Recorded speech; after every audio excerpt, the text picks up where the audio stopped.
Friends, today we will talk about different views of politics. राजनीति के विभिन्न दृष्टिकोण। अब राजनीति को लेकर कई मुद्दों पर बहस होती है और जिस कारण से राजनीति के अलग अलग दृष्टिकोण बने हैं, व्यूज बने हैं। फ्रेंड्स, राजनीति के तीन प्रमुख दृष्टिकोण हैं जिनकी बात आज की इस वीडियो में हम करेंगे। पहला है उदारवादी दृष्टिकोण, लिबरल व्यू। दूसरा है मार्क्सवादी दृष्टिकोण, मार्क्सिस्ट व्यू। और तीसरा है समुदायवादी दृष्टिकोण, communitarian view of politics. Friends, बचपन में आपको याद होगा कि हम रंग बिरंगे चश्मे खरीदा करते थे। जैसे कि पीले रंग का चश्मा अगर हमने पहना है तो पूरी दुनिया हमें पीली दिखाई देती है। अगर हमने लाल रंग का चश्मा पहना है तो पूरी दुनिया हमें लाल दिखाई देती है। तो फ्रेंड्स, ये व्यूज़ ऑफ पॉलिटिक्स भी कुछ ऐसे ही हैं। अगर हम उदारवाद का चश्मा पहन लेंगे तो पूरी दुनिया की राजनीति हमें उसी के अनुसार यानी कि उदारवाद के अनुसार ही दिखाई देगी। इसी तरह अगर हम मार्क्सवाद का चश्मा पहन लेते हैं तो पूरी दुनिया की जो पॉलिटिक्स है वो हमें मार्क्सिस्ट पॉलिटिक्स ही दिखाई देगी। तो फ्रेंड्स, आगे बढ़ते हैं और बात करते हैं हमारे मेन टॉपिक की। फ्रेंड्स, हमारा पहला दृष्टिकोण है राजनीति का, वो है उदारवादी दृष्टिकोण। उदारवादी दृष्टिकोण का मानना है कि राजनीति परस्पर विरोधी हितों में सामंजस्य का साधन है। मतलब जो राजनीति है वो दो विरोधी इंटरेस्ट में हितों में संतुलन बैठाती है। According to liberal view, politics is an instrument of conflict resolution. Politics conflict को सॉल्व करता है। उदारवादी दृष्टिकोण का मानना है कि समाज में लोगों के अलग अलग समूह होते हैं जिनके हित, जिनके इंटरेस्ट एक दूसरे से बिल्कुल विरुद्ध हैं, अगेंस्ट हैं, और राजनीति के द्वारा ही उनके हितों में, उनके हित इंटरेस्ट में तालमेल बैठाया जाता है। मतलब समाज में अलग अलग ग्रुप हैं जिनके इंटरेस्ट एक दूसरे के अगेंस्ट हैं, विरुद्ध हैं, जिस कारण से उनके बीच संघर्ष पैदा होता है और इस संघर्ष का समाधान राजनीति के द्वारा किया जाता है। आइए फ्रेंड्स, इसे एक एग्जाम्पल से समझते हैं। जैसे कि एक एग्जाम्पल ले लेते हैं कि एक समूह है दुकानदारों का और दूसरा समूह है उपभोक्ताओं का यानी कि कस्टमर्स का। तो जिनके हित, जिनके इंटरेस्ट एक दूसरे के बिल्कुल अपोजिट हैं। दुकानदारों का जो समूह है वो चाहता है कि हम सामानों को महंगे दाम पर बेचें ताकि उन्हें ज़्यादा से ज़्यादा प्रॉफिट हो सके। और उपभोक्ताओं का जो समूह है वो चाहता है कि सामान सस्ते दाम पर बेचे जाएं ताकि उन्हें कम खर्च करना पड़े। अब दोनों ग्रुप के जो इंटरेस्ट हैं, जो हित हैं, वो एक दूसरे के बिल्कुल अगेंस्ट हैं, बिल्कुल अपोजिट हैं। अब ऐसे में उनके बीच संघर्ष हो सकता है। तो यहाँ पर राजनीति का प्रयोग करके दोनों समूहों में संतुलन लाने की कोशिश की जाएगी। दोनों ही समूहों के हितों को संतुलित करने की कोशिश की जाएगी। कई नियम बनाए जाएंगे, कई कानून बनाए जाएंगे जिस पर दोनों ही ग्रुप लगभग लगभग एग्री करेंगे और इससे संघर्ष का समाधान निकल जाएगा। तो फ्रेंड्स, उदारवादी दृष्टिकोण यही कहता है कि दो हितों को अगर हमें संतुलित करना है, दो अलग अलग ग्रुप्स के हितों को, इंटरेस्ट को, तो उसके लिए हम राजनीति का प्रयोग करते हैं। और राजनीति क्या है? राजनीति भी यही है कि कन्फ्लिक्ट का रिजोल्यूशन ही राजनीति है। दोस्तों, समाज में अलग अलग ग्रुप हो सकते हैं बहुत सारे। अगर हम एग्जांपल देखें, जैसे कि कुछ मकान मालिकों का ग्रुप है एक, और एक ग्रुप है किराएदारों का, तो दोनों के ही इंटरेस्ट बिल्कुल अपोजिट हैं। इसके अलावा फैक्ट्री के जो मालिक हैं उनका एक ग्रुप होगा और एक ग्रुप होगा मजदूरों का, तो दोनों के ही इंटरेस्ट एक दूसरे के बिल्कुल अपोजिट हैं।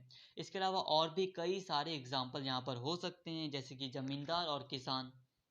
तो फ्रेंड्स, आई होप एग्जाम्पल के थ्रू आपको उदारवादी दृष्टिकोण समझ में आ गया होगा। बट लिबरल व्यू यानी कि उदारवादी दृष्टिकोण इतना ही नहीं है। उदारवादी दृष्टिकोण का आगे मानना है कि राजनीति में एक आधिकारिक सत्ता का प्रयोग होता है। Politics involves use of authority. मतलब फ्रेंड्स, अभी हमने बात की थी कि दो अपोजिट हितों को, इंटरेस्ट को, में अगर हमें संतुलन बैठाना है तो उसके लिए हम नियम कानून वगैरह बनाएंगे राजनीति का प्रयोग करके। बट जनता उस कानून को माने या ना माने, ये भी तो डर है। उदाहरण के लिए जैसे कि ट्रैफिक रूल्स बनाए गए हैं कि जब रेड लाइट होगी तो सबको अपनी गाड़ी को रोक लेना है, वहाँ पर अपनी जो गाड़ियाँ हैं उनको स्टॉप करके रखना है। बट जो लोग उस रूल को नहीं मानेंगे, इस रूल को नहीं मानेंगे, तो उनको कौन सजा देगा? तो फ्रेंड्स, रूल्स को लागू करवाने के लिए सरकार अपनी शक्ति का प्रयोग करती है, पावर का प्रयोग करती है। उदाहरण के लिए अभी जो हमने एग्जाम्पल देखा उसमें सरकार ट्रैफिक पुलिस की व्यवस्था करेगी, जो लोग नियम तोड़ते हैं उनको पनिश करने के लिए। इसके साथ ही जनता भी सब रूल्स को तभी फॉलो करती है जब उसे विश्वास होता है कि जो अथॉरिटी है वो ऑथेंटिक है। जब हमें ये विश्वास है कि जो संस्था कानून बना रही है हमारे लिए वो बिल्कुल सही बना रही है और वो एक ऑथेंटिक संस्था है, तो हम उसकी बात को मानते हैं। तो फ्रेंड्स, उदारवादी दृष्टिकोण में यही था कि राजनीति जो है वो परस्पर विरोधी हितों में सामंजस्य का एक साधन है। इसके अलावा राजनीति में एक आधिकारिक सत्ता का प्रयोग होता है। फ्रेंड्स, अब हम आगे बढ़ते हैं। राजनीति का मार्क्सवादी दृष्टिकोण, Marxist view of politics. Friends, Marxist view बहुत ही अलग है, तो प्लीज ध्यान से सुनिए। मार्क्सवाद के अनुसार राजनीति वर्ग प्रभुत्व का साधन है। Politics is an instrument of class domination. मार्क्सवाद की अगर आपने विचारधारा को पढ़ा है तो आई थिंक ये आपको अच्छे से समझ में आ जाएगा। दोस्तों, मार्क्सवादी सिद्धांत का मानना है कि समाज में राजनीति और संघर्ष इसलिए पैदा होते हैं क्योंकि उसकी उत्पादन प्रणाली, क्योंकि उसका मीन्स ऑफ प्रोडक्शन तर्कसंगत आधार यानी कि रैशनल बेसिस पर संगठित नहीं होती है। मतलब मार्क्सवादी कह रहे हैं कि अगर हम मीन्स ऑफ प्रोडक्शन, जो कि समाज की मीन्स ऑफ प्रोडक्शन है, उसे रैशनल बेसिस पर अगर हम संगठित कर देते हैं तो ना तो समाज में संघर्ष होगा और ना ही राजनीति का जन्म होगा। अब इस तर्क संगत उत्पादन प्रणाली यानी कि रैशनल मीन्स ऑफ प्रोडक्शन का क्या मतलब है? मार्क्सवाद के अनुसार इसका मतलब है जब उत्पादन और वितरण के साधनों पर संपूर्ण समाज का स्वामित्व होता है तो उसको मार्क्सवादी तर्कसंगत उत्पादन प्रणाली कहते हैं। मतलब जब पूरे समाज का संपूर्ण अधिकार होता है, जैसे कि जो बड़ी बड़ी बड़ी जो फैक्ट्रीज होती हैं, जो खेती बाड़ी होती है, जितनी भी चीज़ें होती हैं प्रोडक्शन की, मशीनरी वगैरह सब, जब उस पर पूरे के पूरे समाज का नियंत्रण होता है, स्वामित्व होता है, तो उसको तर्कसंगत उत्पादन प्रणाली कहा जाता है मार्क्सिस्ट व्यू के अनुसार। तो फ्रेंड्स, अभी आपने थोड़ा सी बात समझ ली कि मार्क्सवादी कह रहे हैं कि अगर हम समाज के साधनों को, समाज की उत्पादन प्रणाली को तर्कसंगत आधार पर अगर हम संगठित कर देते हैं तो ना तो राजनीति का जन्म होगा ना ही संघर्ष होगा। मार्क्सवादी सिद्धांत के अनुसार जिस समाज में मीन्स ऑफ प्रोडक्शन पर पूरे समाज का नियंत्रण नहीं होता, वहाँ पर समाज दो विरोधी वर्गों, पूंजीपति वर्ग यानी कि कैपिटलिस्ट क्लास और कामगार वर्ग यानी कि वर्किंग क्लास में बढ़ जाता है। मार्क्सवादी कह रहे हैं कि जहाँ पर मीन्स ऑफ प्रोडक्शन पर पूरे समाज का, पूरी जनता का स्वामित्व नहीं होता है, वहाँ पर दो विरोधी वर्ग का जन्म होता है। समाज में एक वर्ग होता है पूंजीपति और दूसरा वर्ग होता है कामगार वर्ग, यानी कि धनवान और निर्धन वर्ग में समाज बंट जाता है। ऐसे समाज में संघर्ष होता है और राजनीति के माध्यम से सिर्फ प्रभुत्वशाली वर्ग यानी कि डोमिनेंट क्लास के हित को पूरा करने की कोशिश की जाती है। तो फ्रेंड्स, यहाँ तक आपको प्रॉपरली समझ में आ गया होगा। मार्क्सवादी कह रहे हैं कि समाज में दो वर्ग होते हैं, एक पूंजीपति वर्ग होता है और एक कामगार वर्ग होता है। पूंजीपति वर्ग डोमिनेंट क्लास होता है यानी कि प्रभुत्वशाली होता है, जो राजनीति का प्रयोग करके संघर्ष को दबाने की कोशिश करता है और अपना इंटरेस्ट पूरा करने की कोशिश करता है। इसके अलावा मार्क्सवाद कहता है कि परस्पर विरोधी वर्गों के हितों में सामंजस्य कभी भी संभव नहीं है। दूसरी बात है, यहाँ पर मार्क्सवाद अब कह रहे हैं कि जो दो विरोधी वर्ग हैं उसमें कभी भी सामंजस्य नहीं हो सकता, यानी कि संतुलन नहीं हो सकता। Class interest are irreconcilable. Friends, उदारवाद ने कहा था कि दो विरोधी वर्गों में हम संतुलन राजनीति के माध्यम से ला सकते हैं, बट मार्क्सवाद कह रहा है कि दो विरोधी वर्गों में कभी भी सामंजस्य या संतुलन बैठाया नहीं जा सकता।